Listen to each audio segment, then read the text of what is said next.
What is your path to Dharma?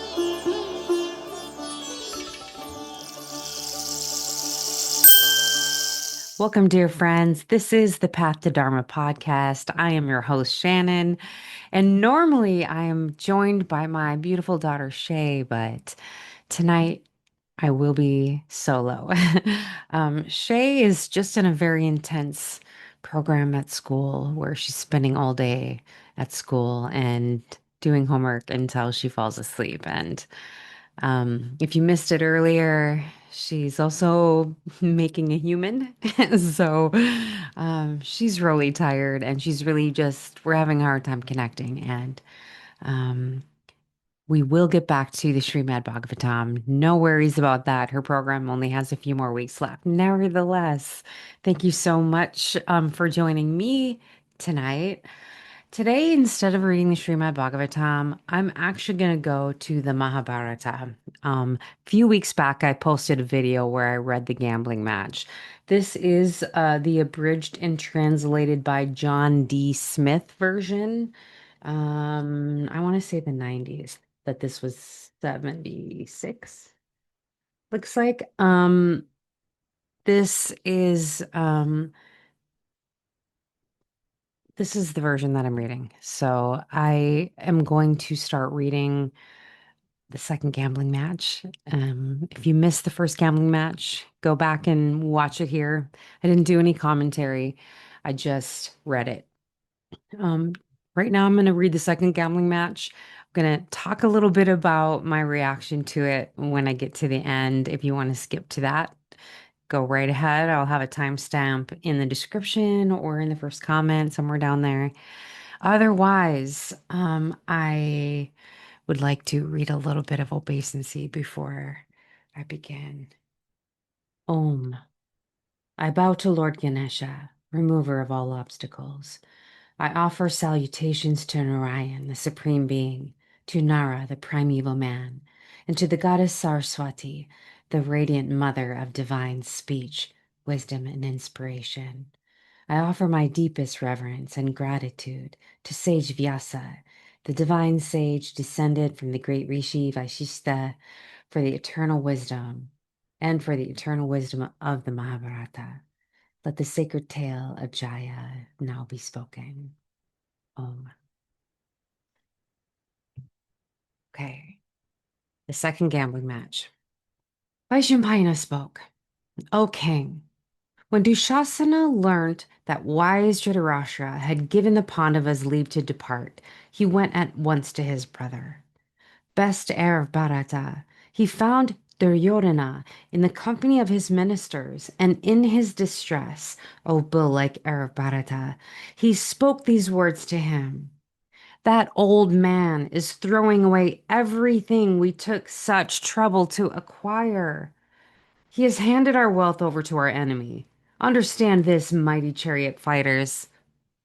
Duryodhana, Karna, and Shakuni son of Subala now plotted together in their pride against the Pandavas.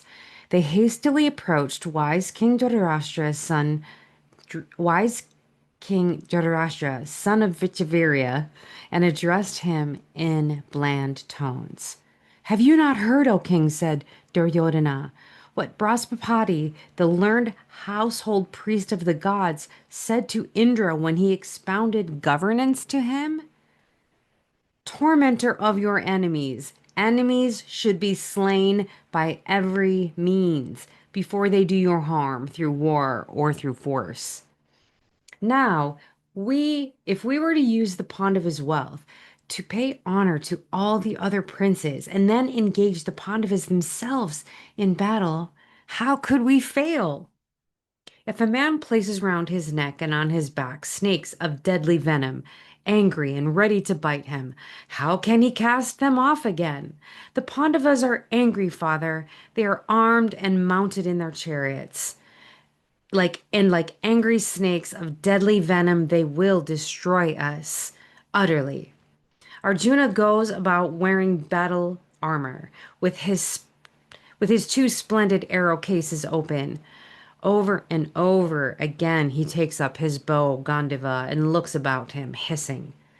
Wolf belly Bhima, we have heard, is brandishing his heavy club. He has hastened to yoke his chariot and has set out at speed. Nakule has taken up his sword and his shield decked with 8 moons. He and Sahadeva and King Yudhisthira are making their attitude clear through their gestures. All of them have mounted their chariots, which are full of weapons and other gear. They are whipping up the chariot teams and riding out to muster their army. They will never forgive us, since they suffered such injury at our hands. And which of them could forgive Draupadi's torment? Bless you, bull-like Bharata. We should gamble again with the Pandavas for the sake of exile in the forest. In this way, we shall be able to get them into our power. Whoever is defeated in the match, whether they are ourselves, we must enter the forest for 12 years. Oh, whether they or ourselves, we must enter the forest for 12 years, clad in antelope skins, then dwell for a 13th year unrecognized in a populous place, and if recognized, for a further 12 years in the forest.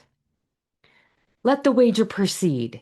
Let the Pandavas throw the dice and gamble again with us.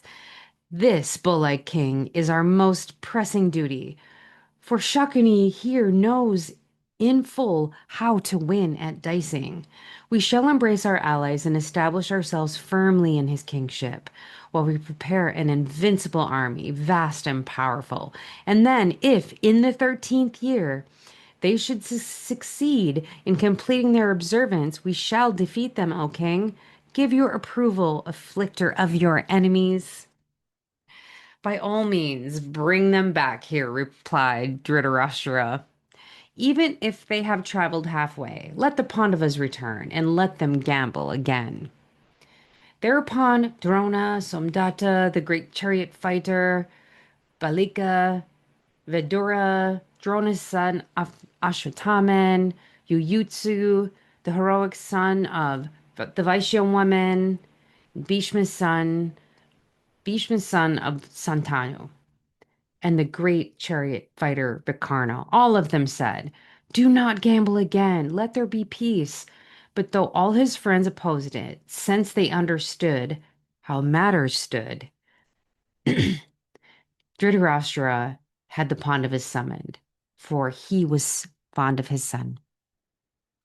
Now Gandhari, who had grown thin with grief, great king, spoke words of Dharma to Dhritarashtra, lord of men, prompted by her love for her son. At Duryodhana's birth, the sagacious chamberlain said he should be dispatched to the other world. He will certainly defile his lineage, for no sooner was he born, Bharata, than he howled like a jackal. It is plain that he will bring the line to its end. Take note of this, O Kurus. My lord, you should not lend your approval to the opinions of immature boys. You should not become the cause of this terrible destruction of the line. Who would breach a dam once it was built? Who would fan flames that had died down? Kunti's sons are resolved upon peace. Who would stir them to new anger? You remember this, O Kaurava, but let me remind you again. Learning teaches nothing to a fool, whether for good or ill. An old man like you, king, should never adopt a boy's opinions. Your sons should be guided by you. They should not desert you and go their own ways. Your judgment is founded on peace, Dharma, and the judgment of another. Let it not now turn against you. Wealth that is acquired through cruelty is easily lost, but when it grows gently, it passes to sons and grandsons. Then the great king answered Gandhari, who understood Dharma. By all means, let the lineage end. I cannot prevent it. Let it be exactly as they desire. Let the Pandavas return, and let my sons gamble again with the sons of Pandu. Yudhisthira, son of Kunti, had traveled halfway when a page addressed him at the command of wise King Dhritarashtra. These are your father's words to you, heir of Bharata. The hall has been made ready, King. O Yudhishthira, son of Pandu, come, throw the dice and gamble. It is at fate's command that creatures experience good and ill, replied Yudhisthira, and neither can be prevented if I must gamble again. I cannot reject a challenge to gamble with dice at the command of an elder, even though I know of the destruction it will bring. With these words, Pandu's son turned back with his brothers. Though he knew Shakuni's trickery, the son of Kunti returned to gamble again. Once again, the bull-like chariot fighters entered that hall, bringing dismay to the hearts of their friends. They sat at their ease to resume the gambling, to destroy the whole world, for they were under fate's oppression. Shakuni said, "The old man returned your wealth to you, and I applaud that. But now, bull-like Arabharata, listen while I tell you of a single wager for a great stake. If we are defeated in the match by you, we must enter the mighty forest for 12 years, clad in the skins of Rurudir, then dwell for a 13th year unrecognized in a populous place, and, if recognized, for a further 12 years in the forest. If, on the other hand, you are defeated by us, you must dwell for 12 years in the forest together with Draupadi Krishna, clad in antelope skins. And when the 13th year is completed, the kingdom is to be returned again, by us or by yourselves, to its rightful owners. With this resolve, Yudhisthira, heir of Bharata, come, throw the dice and gamble with us." "Woe and alas," said the courtiers, "their kinsmen are not warning them of their great danger, and the bull-like heirs of Bharata themselves seem unaware that they should beware." Kunti's son, the Lord of Men, heard many such murmurings, but in his modesty and adherence to Dharma, he returned to gamble again. Despite what he knew, the hero of mighty wisdom set the gambling in motion once more, hoping that it would not lead to the destruction of the Kurus. "How could a king such as I, maintaining my Dharma," he said, "refuse when challenged? Shakuni, I gamble with you." "Horses and cows, including many milkers," said Shakuni, "limitless sheep and goats, elephants, treasure and gold, slaves and slave girls, all these are staked in this our single wager for exile in the forest, sons of Pandu. Whoever is defeated, you or ourselves, must go and dwell in the forest. With this resolve, let us gamble, bull-like Arab Bharata, on a single throw for exile in the forest." Kunti's son gave him assent. Subala's son took up the dice. "And I have won," said Shakuni to Yudhisthira.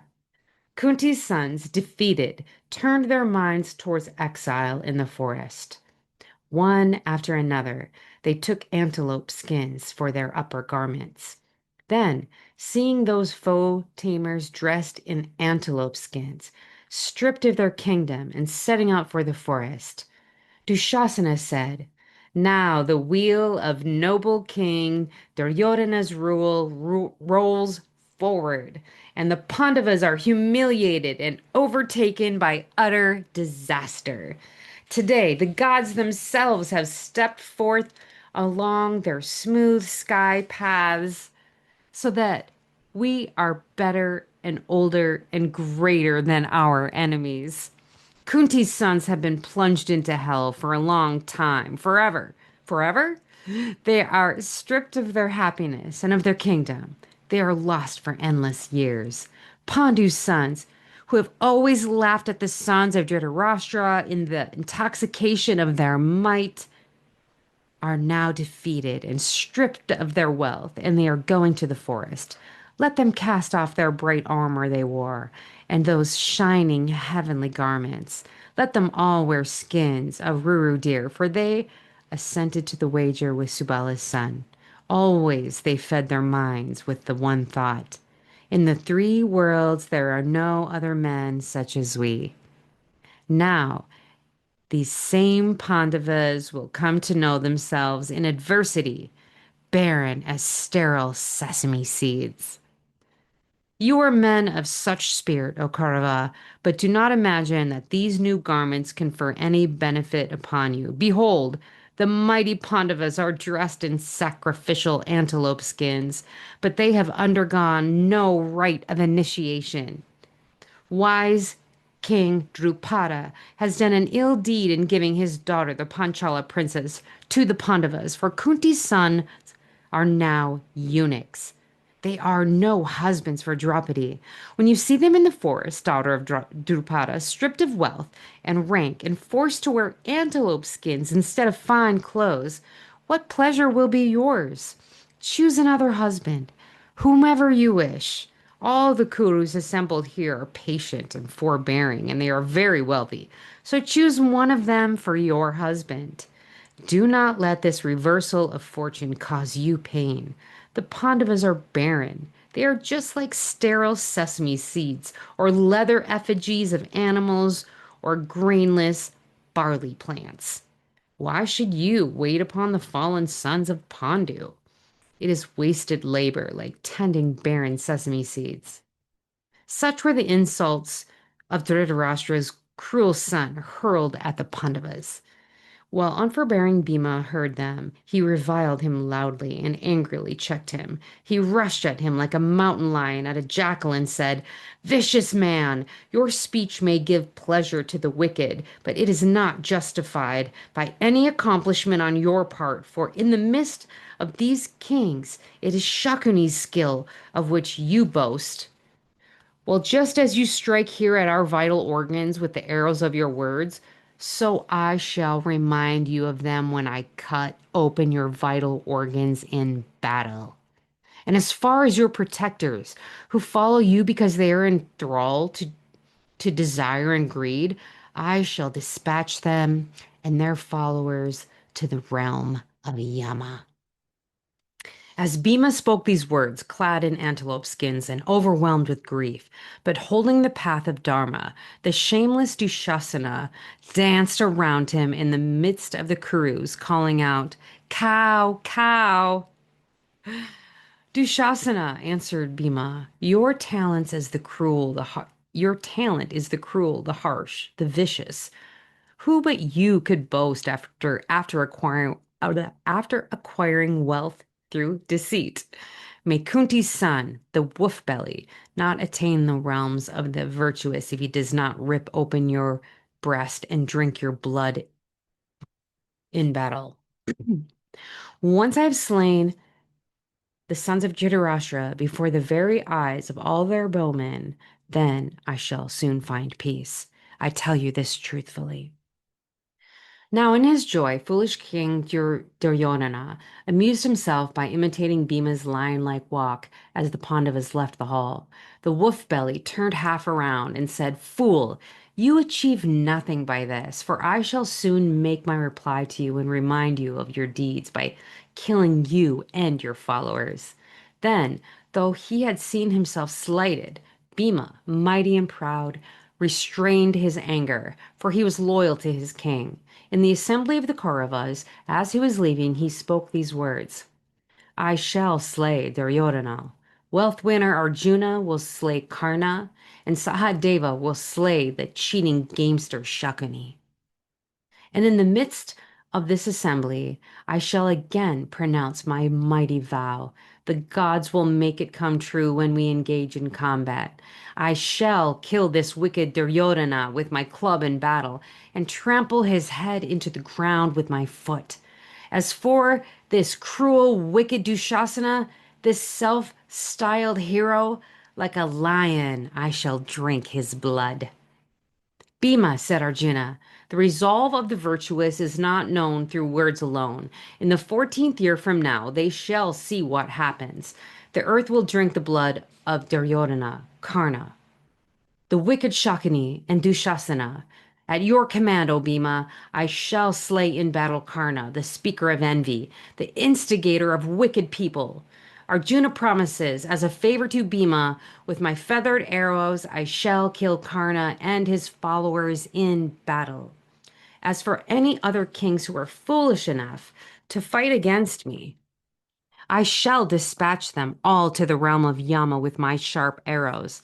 Mount Himalaya will shift position. The sun will grow dim. The moon lose its coolness if my truth should falter. So, if in the 14th year from now, Duryodhana does not return the kingdom with due honor, this will all come true.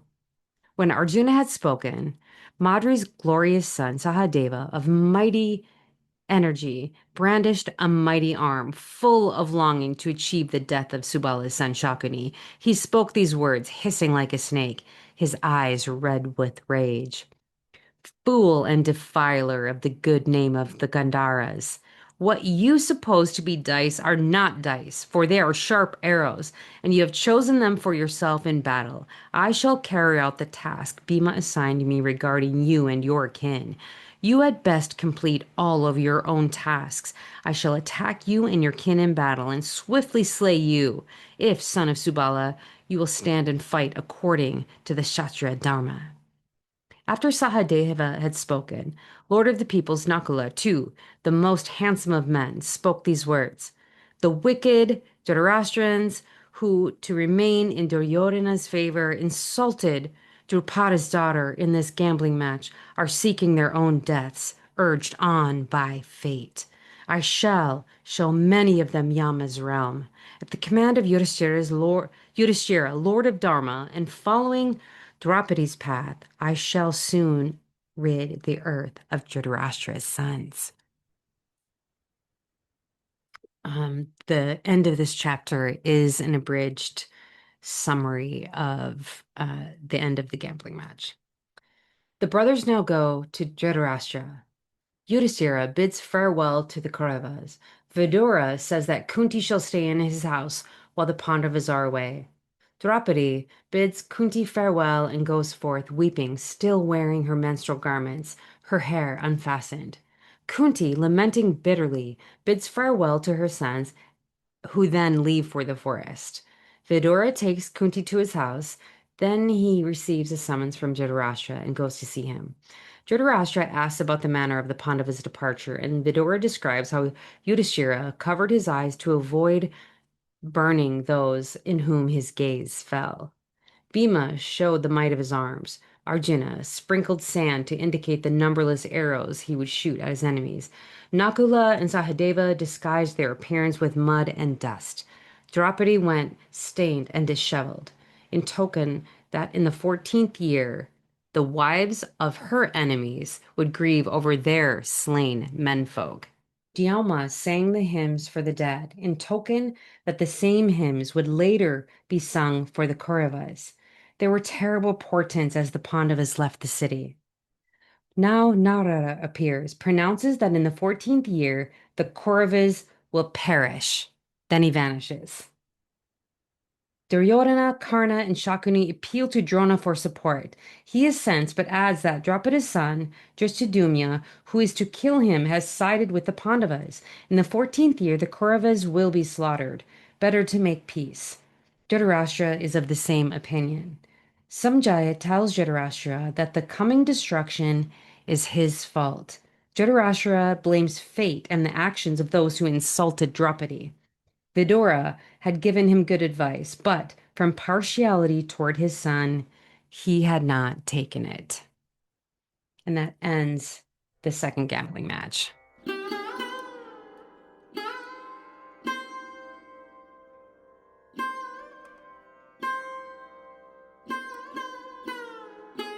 In the royal court of Hastinapura, a single game of dice changes the course of history. 3 souls stand at the center of it all: Draupadi, Yudhisthira, and Shakuni. Each one a part of destiny, karmic design, and the great cosmic play of the Mahabharata.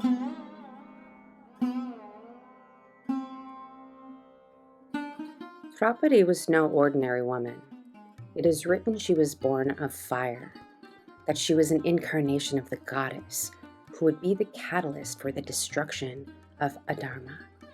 Her presence at this match is not only divine destiny, it is also karmic.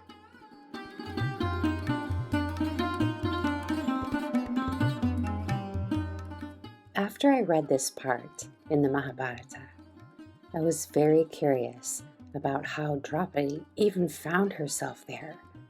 What happened in her past lives? What kind of karmic debt might she still owe to the universe? And what part of her being a divine goddess really came into play here? So I'm going to talk about each of those things concerning Draupadi.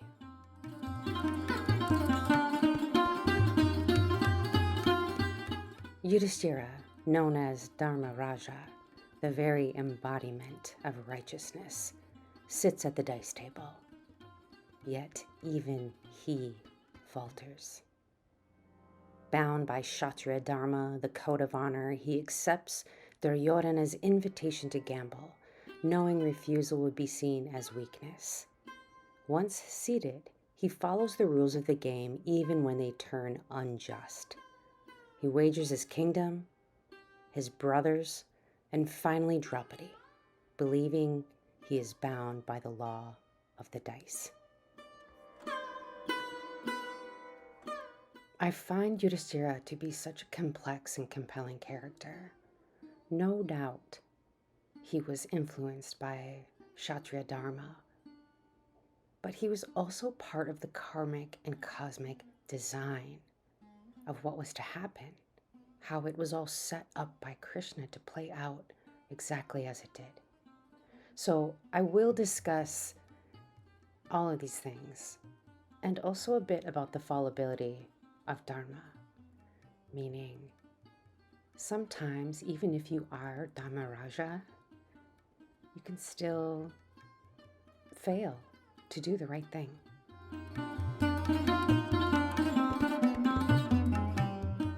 Across the table from Yudhisthira sits Shakuni, the master strategist of deceit. Every roll of the dice is weighted with vengeance. Shakuni's hatred for Hastinapur runs deep. He's there to exact vengeance. In fact, he is a karmic agent of destruction, and Krishna will use him as thus.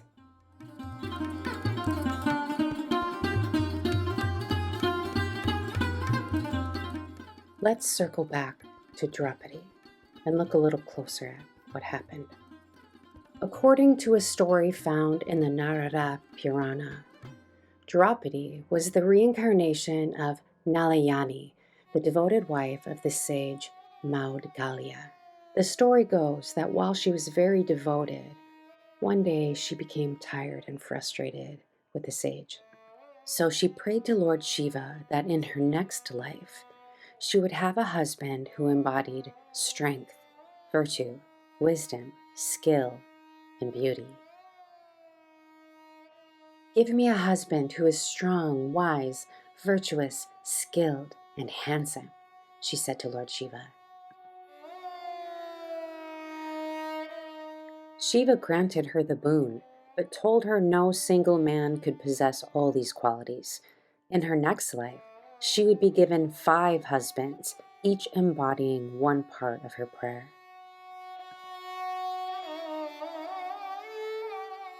As I see it, Draupadi's marriage symbolizes the fulfillment of a past life desire, possibly the completion of karmic ties to each of the Pandavas, but mostly a lesson in spiritual detachment and strength, as she had to balance love, loyalty, and duty to each of her husbands. While reading about this, I found a story where Draupadi is said to have incurred karmic debt in a past life by mocking another woman who was suffering. She is described as laughing at the wife of a sage because the woman's husband was diseased, weak, or ugly. The humiliated woman then curses Draupadi that she would endure great humiliation in her next birth. While not found in the critical editions of the Mahabharata, this story does explain why she had to experience such intense humiliation in her incarnation as Draupadi.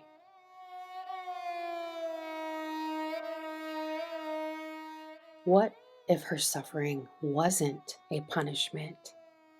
What if, in fact, she was an incarnation of the divine goddess? Some traditions describe Draupadi as a partial incarnation of Adi Shakti. Maybe she incarnated to assist Krishna, and her suffering is not a punishment. In fact, it is the fire through which she will awaken a kingdom, expose the frailty of false Dharma, and set in motion the great war of Kurukshetra.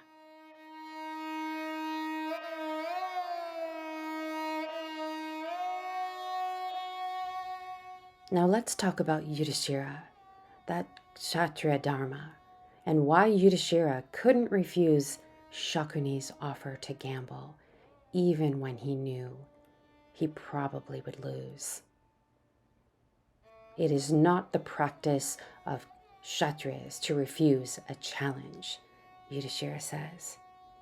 But in my view, this is where Dharma reveals its fallibility. Even the most righteous can fall under the pressure of Maya. Dharma, when followed blindly, can be corrupted. True Dharma protects the innocent, yet Yudhishthira's rigid adherence to custom blinds him to his higher duty. I asked myself, is this just Yudhishthira's ego? Why is he acting like this? Normally, he would protect Draupadi with his very life. Summoned, I do not withdraw. This is my established vow. And, O King, fate is all-powerful.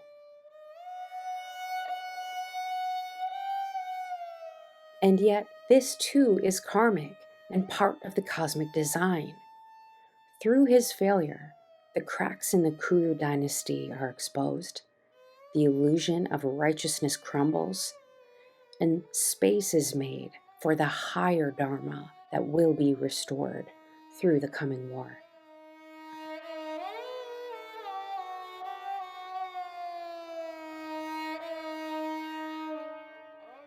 And now Shakuni. Why does he do it? Shakuni's hatred for Hastinapura runs deep.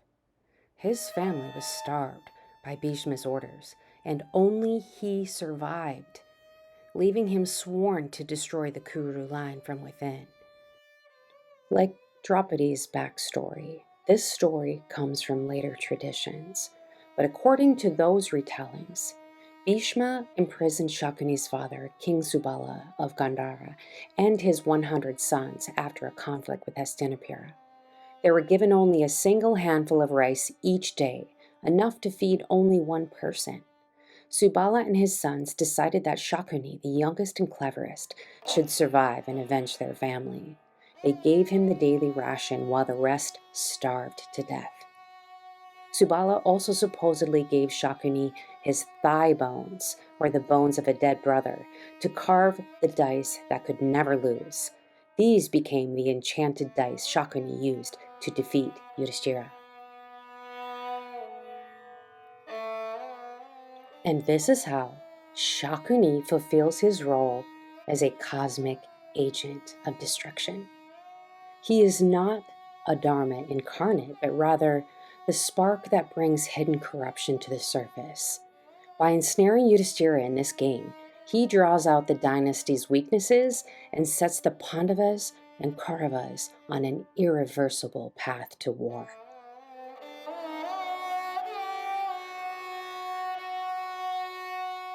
This dice match is more than a moment of humiliation for one woman. It is a turning point woven by karma and cosmic design. Draupadi, the goddess, becomes the voice of truth, asking the question that stops the court cold. Whom did you lose first, O king? Yourself or me?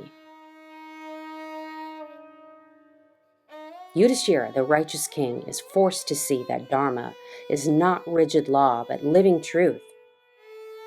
Shakuni, the shadowy agent, completes his vow of vengeance and opens the gates of destiny. From this royal court, the seeds of kurukshetra are sown. But the field of kurukshetra is not just an earthly battlefield. It is a symbol of the inner war within each of us. Krishna later teaches Arjuna that the body itself is the battleground for the soul, where ignorance and attachment wage war against wisdom and higher purpose. As Krishna says in the Bhagavad Gita, chapter 4, whenever and wherever there is a decline in Dharma, O descendant of Bharata, and a rise of Adharma, I manifest myself to protect the righteous, to annihilate the wicked, and to reestablish the principles of Dharma. I appear age after age.